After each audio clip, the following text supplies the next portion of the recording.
세상은 늘 나를 중심으로 돌아가고 있었다. 학창 시절 내 책상 위엔 늘 선물이나 꽃다발이 놓여 있었고, 남자 아이들은 늘 내가 생각하는 방향으로 움직였다. 그때부터였을까? 나는 직접 말하지 않아도 내 뜻대로 상황을 조종하는 게 당연하다고 생각했다. 나의 사소한 행동이나 몸짓 하나가 남자아이들의 관심사였고, 무엇보다 나와 사귀던 남자들은 모두 내 뜻을 거스르려 하지 않았다. 시간이 지나 조금씩 지쳐가는 모습이 보일라 치면 또 다른 상대로 갈아타면 될 뿐이었다. 나는 주변에 항상 누군가 대기하고 있다는 느낌을 즐겼고, 남자는 이렇게 길들여야 한다는 묘한 우월감을 가지고 있었다. 굳이 말하지 않아도 내 표정을 주시하며 내 마음을 헤아리려 노력하는 남자들 덕에 나는 점점 더 요구가 많아진 것도 사실이다. 20대 초반즈음의 연애는 시작부터 남자에게 갑질을 즐겼다. 마음에 들지 않으면 핸드폰을 들여다보며 딴청을 하거나, 상대방의 옷차림이 마음에 안 들면 집에 가서 갈아입고 오라고 했다. 남자가 시큰둥해하면 슬쩍 집에 가겠다고 일어나곤 했다. 그러면 열이면 열 남자들은 어쩔 줄 몰라 허둥대기 일쑤였다. 20대 초반의 연애가 보통 훈훈한 외모의 남자에게 흥미가 있었다면, 20대 후반에는 재력이 있는 능력남들을 만나며 인생의 아름다움을 참여하며 지냈다. 그들은 내게 직장이라는 굴레를 벗어나게 해주었다. 틈틈이 들어오는 용돈만 해도 일반 직장인에 비할 바가 아니었다. 그리고 내가 조금만 시큰둥해해도 명품 선물과 이벤트들이 나를 위로해주기 바빴다. 그때는 세상이 너무 쉽게만 느껴져 한편으론 시시하기까지 했다. 남자들은 하나같이 조금만 가까워졌다 싶으면 나와의 결혼을 희망했고, 그럴 때마다 난 이리저리 핑계로 그들의 희망을 다른 곳으로 흘려보내야만 했다. 30대가 되면서부터 나는 뭔가 상황이 달라지고 있음을 직감했다. 내 주변에서 나의 환심을 사려 했던 남자들이 하나, 둘, 나의 영향력에서 벗어나기 시작했다. 그들 중 일부는 결혼을 하거나 다른 인연을 만나 자연스럽게 멀어졌고, 때로는 내게 피로감을 호소하면서 떠나갔다. 그래도 그때는 대수롭지 않게 생각했다. 왜냐고? 아직 내 주변엔 손짓 한 번에 달려올 그런 남자들이 언제나 차고 넘쳤으니까. 그렇게 조금씩 변화가 시작되다가 30대 중반이 되자 친구들은 모두 애엄마가 되어 있었고, 주변에 쓸만한 남자도 별로 남아있지 않다는 걸 자연스럽게 알게 되었다. 그쯤부터 통장 잔고는 나의 씀씀이를 지탱해주지 못하고 있었으니까. 난 그중 제일 나를 아껴주는, 아니 용돈이 제일 후했던 오빠가 얻어준 아파트로 들어갔다. 결혼에 관심이 없던 나였지만 막연히 정착이란 걸 떠올리게 되었다. 생애 처음으로 기다려주기로 했다. 하지만 그 오빠는 내게 프로포즈를 하지 않았다. 자존심 상해가며 눈치를 여러 번 주었지만 도무지 내 뜻대로 움직이지 않는 것이었다.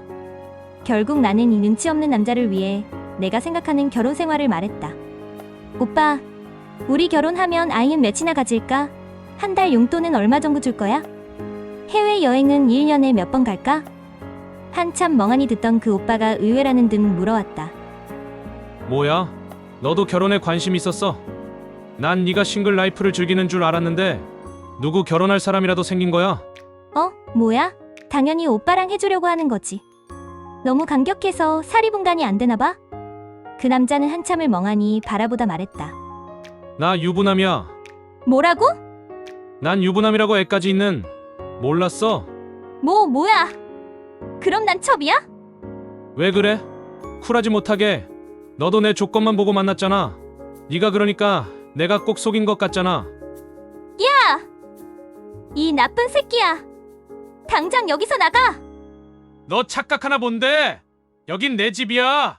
일주일 시간 줄 테니까 그 안에 정리해. 그날 이후 내 주변은 더 빠르게 비어갔다. 그리고 남은 건 집 한쪽에 쌓여있던 명품들 뿐이었다. 가방, 구두, 액세서리. 한때는 내 권력의 상징이었고 나를 돋보이게 하는 무기였다.